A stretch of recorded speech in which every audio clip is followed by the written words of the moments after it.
آتی.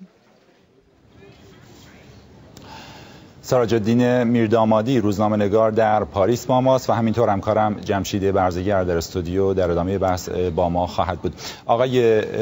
میردامادی، همونطور که مطلع هستید از دیشب در واقع بیانیه آقای خاتمی، کناره‌گیری ایشون و ماجراهایی که امروز اتفاق افتاد، سوال ابتدایی من این هست که فکر می‌کنید که با شرایطی که پیش آمده، آرایی که قرار بود به صندوق ریخته بشه به نفع آقای خاتمی، به نفع کدام یک از نامزدهای اصلاح طلب دیگه فکر میکنید ریخته خواهد شد؟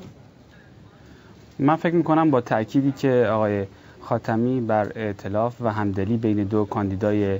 باقی مانده اصلاح طلب داشتن و اشارات بیشتری که بر آقای مهندس موسوی داشتن، میتونه در روزهای آتی این آرا به سمت آقای مهندس موسوی سوق داده بشه، با توجه به اینکه احمدی نژاد به عنوان کاندیدای حاکمیت میتونه تلقی بشه و مهندس موسوی به عنوان فرد منتقد به وضع موجود و خواستار تغییر میتونه در روزهای آتی با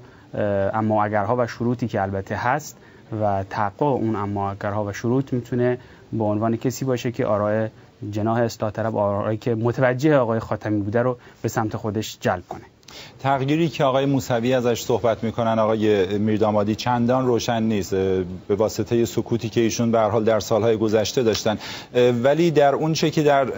روزهای اخیر ازشون منتشر شده، ایشون اصلاحات رو به معنای بازگشت به اصول دونستند و قاعدتا این اصولی است که در ابتدای انقلاب معرفی شده. فکر میکنید این شعار و شعارهایی نظیر اون خواهد تونست واقعا اقبال افرادی رو که به هر حال قرار بود به اصلاح طلب‌ها رأی بدن رو به نفع آقای موسوی جلب بکنه؟ من فکر میکنم که در اصول کلی حاکم بر اندیشه مهندس موسوی و آقای خاتمی تفاوت اساسی وجود نداره و اگر یه خود واقع بینانه ما به موضوع نگاه کنیم می‌بینیم که هر دوی اینها خودشون رو وفادار به اصل نظام میدونن، به اندیشه‌های آیت الله خمینی میدونن و اون ارزش‌ها و اصول انقلابی رو که آقای مهندس موسوی از اونها دم میزنه، آقای خاتمی هم به همون مقدار از اونها حرف میزنه. اما نکته مهم اینه که آقای موسوی در بیانیه ورودش به عرصه انتخابات بر ارزش آزادی تأکید کرد که خود این مسئله مهمی است و بیانیه‌ای که امروز هم ایشون در نامه خطاب به آقای خاتمی صادر کرد بر جامعه مدنی و اصلاحات، البته بر مبنای بازگشت به اصول، از اونها نام برد که خود اینها میتونه مجموعاً استفاده بشه که آقای مهندس موسوی به اصول کلی اصلاح طلبی مبنی بر آزادی و جامعه مدنی و دفاع از حقوق شهروندان پایبند است. شعار انتخاباتی هم که ایشون تعیین کرده بر کلمه شهروند پافشاری و تأکید کرد که خود اینها مجموعاً میتونه همون چیزهایی رو که آقای خاتمی هم مطرح میکرد رو دوباره مطرح بکنه در یک قالب جدیدی و بتونه آرایی رو در بین مردم از آن خودش کنه. بسیار خوب. آقای برزگر، آقای خاتمی در بیانیه خودشون اونچه که دیشب منتشر شد به نظر میاد که نقش یک میانجی رو برای خودشون قائلن، تلاش میکنن که بین دو نامزد باقی مانده اصلاح طلب، دو نامزد شاخص آقایان موسوی و کروبی، نقش میانجی رو به یک معنا بازی بکنه و بتونه اینها رو به ائتلاف برسونه. فکر میکنید واقعا چنین ائتلافی قابل حصول هست؟ چند نکته در واقع قابل اشاره هست. باید در نظر بگیریم که خود آقای خاتمی تا شب گذشته در واقع یک رقیب انتخاباتی محسوب می‌شدن در جناح اصلاح طلب، یعنی ایشون رقیب آقای کروبی محسوب می‌شدن به دلیل اینکه آقای کروبی بارها تاکید کردند که صحنه رقابت‌ها رو ترک نخواهند کرد. بنابراین اینکه ناگهانی از کسبت یک رقیب به جامعه یک میانجی در اومدن خودش تا حدی در واقع سوال‌هایی رو ایجاد می‌کنه. نکته دوم این هست که البته هواداران آقای خاتمی، نزدیکان آقای خاتمی در صدد هستند، حالا که آقای خاتمی به دلایل متعدد از جمله حضور آقای موسوی از عرصه رقابت‌ها کنار کشیده، در واقع نقش رهبر اصلاحات رو ایفا بکنه، نه نقش رئیس دولت اصلاحات رو یا رئیس جمهوری رو، به عنوان یک نقش فراتر در فضای سیاسی ایران ایشون عمل بکنن. اما اینکه آیا مناسبات درونی در جمهوری اسلامی این اجازه رو میده که در کنار رهبر جمهوری اسلامی، در کنار رئیس جمهوری، در کنار مجلس شورای نگهبان، مراکز متعدد قدرتی که وجود داره، فردی مثل آقای خاتمی بتونه به عنوان یک مرکز قدرت جدید ایفای نقش بکنه و به عنوان رهبر اصلاحات یک جریان اجتماعی سیاسی بتونه فعال باشه و حضور فعالانه و موثری داشته باشه، اون هم جای سوال داره. باید در نظر بگیریم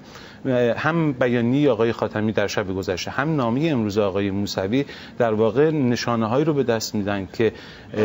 میشه از اونها به این پی برد تا حدودی که این همگرایی و همسویی مطلقی که ازش صحبت میشد وجود نداره. در نامه امروز آقای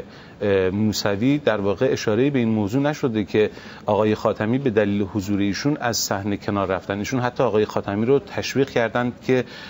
چه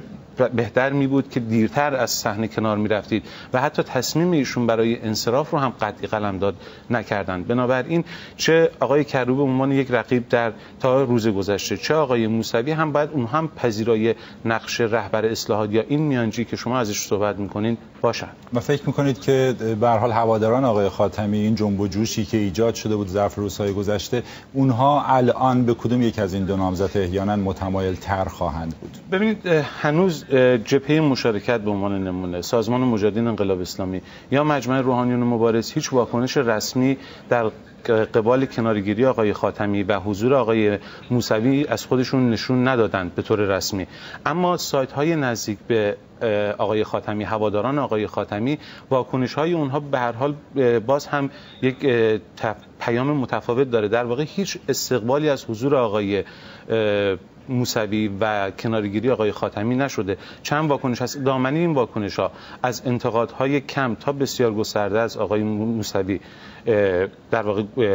پیش رفته. در این حال گفته شده، هواداران تاکید کردند که بر تلاش خودشون برای بازگرداندن آقای خاتمی به صحنه رقابت‌ها تلاش میکنن و همزمان از آقای خاتمی هم گلایه کردند که چرا عرصه رقابت‌ها رو ترک کرده. بنابراین کاملا مشخص نیست که در این شرایط پیش بینی الان خب دشوار هست، ولی فعلا امروز، یعنی حالا ما 2 ماه دیگه به انتخابات داریم، ولی الان فکر میکنید که واقعا اونهایی که قرار بود با آقای خاتمی رای بدن به کدوم یک از دو نامزد فعلی متمایل ترن در این کلمه؟ به هم اندازه که پیش بینی دشوار هست، جواب هم دشوار هست، به دلیل اینکه تا مواضع آقای موسوی مشخص نشه در برخی حوزه‌هایی که برای اصلاح طلبان اهمیت کلیدی داره بسیار سخت خواهد بود. اگر مواضعی که تا امروز مطرح شده که حتی اصولگرایان تا حدود آقای موسوی رو نزدیک به خودشون قلمداد کردن ادامه پیدا کنه، چه بسا هواداران آقای خاتمی به مهدی کروبی متمایل بشن که به هر حال در دوران 8 ساله اصلاحات نقشی فعال داشته و بیرون از گود نبوده. این احتمال به هر حال وجود داره. آقای میردامادی، آقای موسوی خودشون رو یک اصولگرای اصلاح طلب یا حالا برعکس اصلاح طلب اصولگرا تعریف کردند و خب بخش‌هایی از اصولگرایان هم از ایشون حمایت کردند، هرچند انتقادهایی هم بوده. سرمقاله امروز کیهان رو داشتیم که انتقاد می‌کردن از آقای موسوی. ولی نکته‌ای که هست، در یکی از مصاحبه‌های آقای موسوی ما می‌بینیم که در ارتباط با اقتصاد اشاره می‌کنند به اینکه کتاب‌های با ارزشی مانند مالکیت در اسلام آیت الله طالقانی، اقتصاد اسلامی شهید مطهری و همینطور نوشته‌های شهید بهشتی، اقتصاددانای آیت الله صدر وجود دارن که قابل استناد هستند در ارتباط با مسائل اقتصادی. فکر می‌کنید باید واقعا با این نگاه امکان این که آقای موسوی بتونن اقتصاد ایران رو، اقتصادی که به هر حال مسئولان معتقد هستند که با مشکل مواجه هست، رو حل بکنن؟ ببینید در زمینه اقتصادی باید فرصت بیشتری به آقای مهندس موسوی تا دیدگاه‌های خودشون رو بیشتر تشریح کنن و با توجه به اشاره‌ای که ایشون به اصل 43 و 44 کردن و جای مختلفی هم اظهار کردن که در خصوص سرمایه‌گذاری خارجی نظرشون با گذشته تغییر کرده و نوع نگاه بروزی رو در خصوص مسائل اقتصادی دارن که باید فرصت بیشتری داده بشه که ایشون بتونه دیدگاه خودش رو به صورت مشخص در عرصه اقتصاد مطرح کنه. ولی بیشک نظرات اقتصادی ایشون آلترناتیو بسیار خوبی میتونه برای اقتصاد ضد برنامه احمدی نژاد باشه و با تجربه‌ای که ایشون در دوران سخت نخست وزیری در دوران 8 سال جنگ ایران عراق داشت و دانش اقتصادی و اطلاعات اقتصادی خوبی که داره، طبعا نگاه وسیع‌تر و نگاه بسیار خوبی نسبت به فعالیت اقتصادی داره. هرچند در نامه آقای خاتمی هم به اون اشاره شده بود که وضع اقتصادی و وضع مشکلات به قدری به قهقرا رفته، به قدری دولت ضد برنامه احمدی نژاد کار رو خراب کرده که بازگردوندن اوضاع بسیار دشوار می‌نماید، ولی در این حال میشه امیدوار بود که برنامه‌های اقتصادی ایشون با فرصتی که بهش داده بشه و مشاوران اقتصادی خوبی شبیه آقای دکتر فرشاد مومنی و دیگران که اساتید اقتصاد هستن و در کنار ایشون هستن، جزء تیم برنامه‌ریزی اقتصادی ایشون هستن، میتونه امیدهایی رو برای جامعه ایرانی وقت برای اعلام برنامه‌ها هست و نامزدها در واقع از همه جناح‌ها برنامه‌های خودشون رو اعلام خواهند کرد. آقای برزگر، سوال آخر کوتاه لطفاً. محمد علی ابطحی